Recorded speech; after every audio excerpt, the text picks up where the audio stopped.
fiarabantsika rehetra mpanaraka amin'ny fandarana Madimasindray ny tenako. Mbola ny lalam-panorenana ihany aloha hevitsika amin'ity herinandro ity satria dia maro sika aniliana momba n'ilay lalam-panorenana sady te halala hoe inona marina moa ny ao anatin'ilay lalam-panorenana.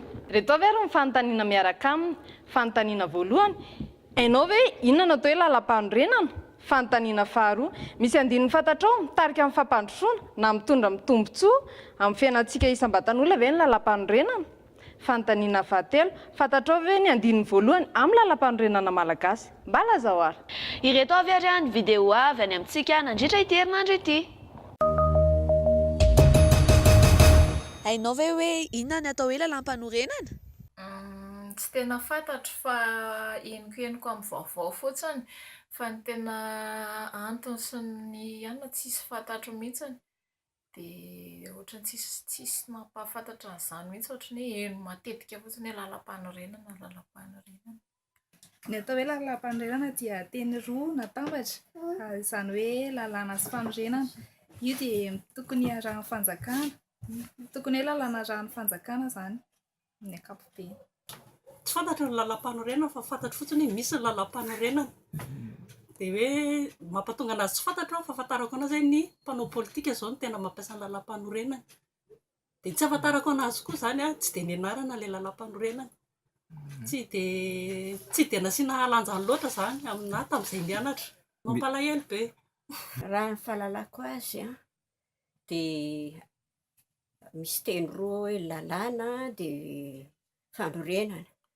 Manorina izany zavatra dia mila lalàna arahana anorenana azy. Ny fahafantarako anazy ny atao hoe lalam-panorenana dia lalàna iray feh ny firenena anankiray. Izany hoe ny gouvernement aloha no mamorasirana azy. Dia anatin'izany ny prime ministre. Izany hoe izy no fehany volavolan-dalàna. Dia ao koa ny parlementaire izay manao ny tolo-dalàna, izay manao ny tolo-dalàna. Dia izay. Salama daholo nareo. Tsika zany dia eto dia tratran'ny fanontaniana hoe inona no atao hoe lalam-panorenana. Dia nazavaiko an'izay hoe lalam-panorenana izay zany dia misy teny roa ilay izy, iray lalàna dia iray fanorenana. Raha amorona fanjakana zany ianao dia tsy maintsy mila lalàna ilay izy satria manjary sao dia angalatsy harem-bahoaka. Dia izay zany no fanazavako anazy sady ny lalàna fehezan'ny fanorenana dia fanorenana fehezan'ny lalàna. Izay ilay izy izay azonao iazy. Entoko, ny atao hoe lalam-panorenana dia lalàna anatiny mifehy firenena iray. Ny atao hoe lalam-panorenana dia lalàna iray fampifehezana ao anatin'ny firenena anankiray. Raha aminahy manokana aloha ny lalam-panorenana dia lalàna misy amin'ny firenena iray ka mivondrona ho fanjakana masy mandidy sy tokana. Lalàna zany dia lalàna fanorenana fanjakana mba voazina hoe ilay. Lalam-panorenana dia lalàna ifehezana amin'ny mpitondra sy ny vahoaka. Lalam-panorenana dia fomba fifehezana firenena sy fifehezana anatiny izany ao anatin'ireo mpanao politika, ny vahoaka sy ny fifandraisana rehetrarehetra ao anatina firenena. Izay fahazoko anazy fa tsy haiko, tsy dia haiko loatra. Tena tsy fantatro mihitsy ny ty. Tena tsy mahafantatra mihitsy ny izay ny tena marina. Tena tsy fantatra aloha raha amin'izay satria mbola tsy filazana, tsisy mipetaka na any amin'ny tokotany na any amin'ny rehetrarehetra tsisy ahafantarana azy, tsy fantatra mihitsy e. Misy andininy fantatro mitarika amin'ny fampandrosoana na mitondra tombontsoa amin'ny fiainantsika isam-batan'olona ve ny lalam-panorenana? Tsy haiko izao na anatiny na tsy anatiny le hoe dimy taona ny fomba hitondran'ny filoham-pirenena. Dia raha iny manokana izao hitako hoe tsy mety ilay izy satria manam-potoana be izany ilay filoham-pirenena heritreritra fangalarana sy ohatr'izany dia ohatran'ny tsy mitondra tombontsoa aloha iny ihany izao ny eritreretiko raha ohatra ka izy dia tsy fantatro. Ie, raha ny tokony ho izy raha ohatra hoe manaraka anazy tsara ny fanjakana dia tokony. tena arak'izay amin'ilay hoe tsy ahafantarako anazy izay zao dia tsy fantatro mihitsy izany e. Lalam-pifidianana zao mifantatro hoe lalam-panorenana angambany fa tsy fantatro. Andininy mikasika ny lalam-pandrosoana dia raha andeha amin'ny fampandrosoana izany a dia mila andininy andehanana amin'ny fanorenana azy.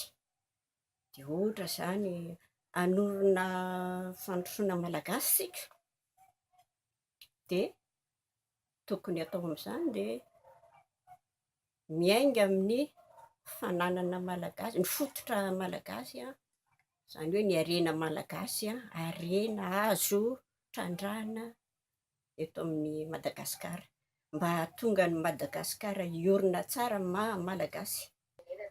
Tsisy fantatro. Tsy fantatro aloha fa matoa zany zay mbola mitongizany atso tsisy kanja tsisy ninina mahantra mbola be da be dia tsy fantako hoe misy le lalam-panorenana sa hoe tsisy dia izay ny azoko ambara amin'ilay izy aloha fa tsy hitako izay amin'ny manaraka ny ataony ohatrany tena tsy haiko a. Mety misy fa tsy fantatro. Raha aminahy manokana aloha izy misy vokatsoa amin'ny isam-batan'olo izy. Ary koa ohatra aloha amin'ny andininy voalohany tsy azo amidina atakalo ny tanim-pirenena. Ohatrany tsy fantatra matoa mbola misy mahanja vetivety tanàna dia mbola tsisy le lalàna.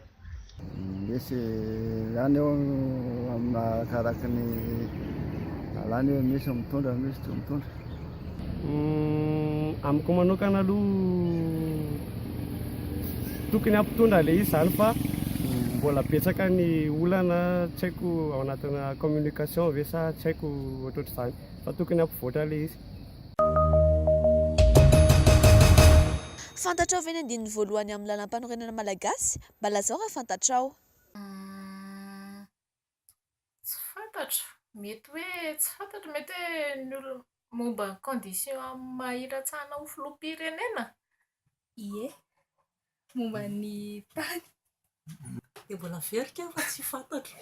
Ny andininy tsy dia haiko izany fa dia hoe ny andininy voalohany lalam-panorenana izany hoe ny fampandrosoana atao izay androsoana. Momba ny tany. Andininy voalohan'ny lalam-panorenana ve? Ohatrany izany ve tsy le ina moa izy teo? Tsy le hoe tsy azo amida ny tany sa hoe tsy haiko nefa amin'izao ary hoe alain'ny sonosy ny karana daholo ny tantsika. Aza tsy manaraka izany le izy hoe kila rehetrareny toy ny tsisy ninina zany ny tany efa lasa anjelerony dia lasa hitsany tsy miexista le zavatra zany sa Tena ohatrany tena tsy haiko rangahy, ino tsy haiko. Tena tsy haiko mihitsy. Adidy voalohany ya fantatra ka. Raha namanao koa izy dia ny anaran'ny fanjakana eto Madagasikara dia Republikan'i Madagasikara. Izay ny azoko ambara. Tsy fantatsanay vahoaka izany fa dia tsy nahafianarina izany. Tena tsy fantatra. Tsy afisy ny afokontany. Ianao tsy mahita journal officiel. Zay. Arak'ilay teniko teo hoe tsy mbola mety hoe tsy ampy ilay communication na ohatrohatr'izany. Tsy haiko izao ilay izy fa tsy haiko. Tamin'ny voalohany ihany ilay izy ohatra hoe nandalo teo amin'ny maso tamin'ny sofina dia tsy tadidiko fa lozan-drivotra eny.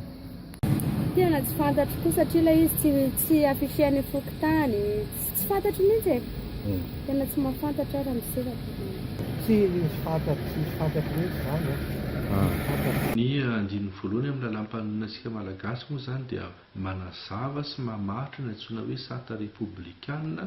Tafiditra anatin'izay zany ny antsoina hoe tsy fifampangaroana ohatra ny fivavahana sy ny fitondram-panjakana ny tokony koa maha hoe repoblika ny firenena malagasy.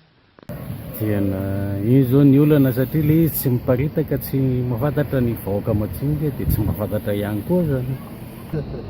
aloha sarotra be tsy fantatra zany aizariny ahitana le zavatra ne tsy hita mihitsy nany amin'ny fokotany tsy afisazany zay tsy mba hoe misy manome taratasy kely aty raha zareo ny lalam-pandrenana fa dia tsy fantatra fa dia hoe manana lalam-pandrenana ontsika dia misy rafitra dia zay zay zany. Ny andriny voalohany raha tsy diso angamba zay resaka vahoaka le izy vahoaka malagasy ary resaka mikasika ny firenena ihany koa zany hoe voafaritra ao anatin'io hoe ny anarana hoentin'ny firenena malagasy dia hoe République Madagasikara izany hoe ny filoham-pirenena zany dia atsoina hoe filohan'ny République Madagasikara.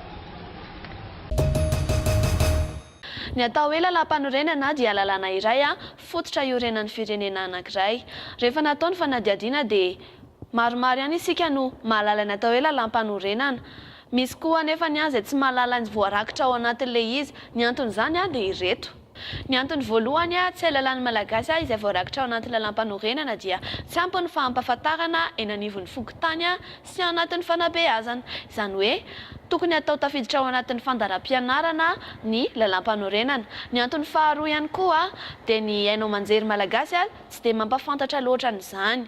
Ary ny antony fahatelo dia maro loatra lalam-panorenana malagasy satria misy 880 izy ireo. Ny an'ny firenena sasany anefa dia 8 monja. Efa misy ihany koa anefa ny dinam-piarahamonina izay mety hasola lalam-panorenana fohy dia fohy ary sahaza ho an'ny rehetra. Izay indray ary fandarantsika tamin'ity herinandro tika dia makasitraka anareo rehetra izay nandray anjara izay eto amin'ny Madimaso. Azadinao ary manaraka tsy tapaka ny page Facebook ny Madimaso alalanao ireo loha hevitra vaovao isan-kerinandro. Madimaso, teninao, tenitsika. Mandra-pionareo.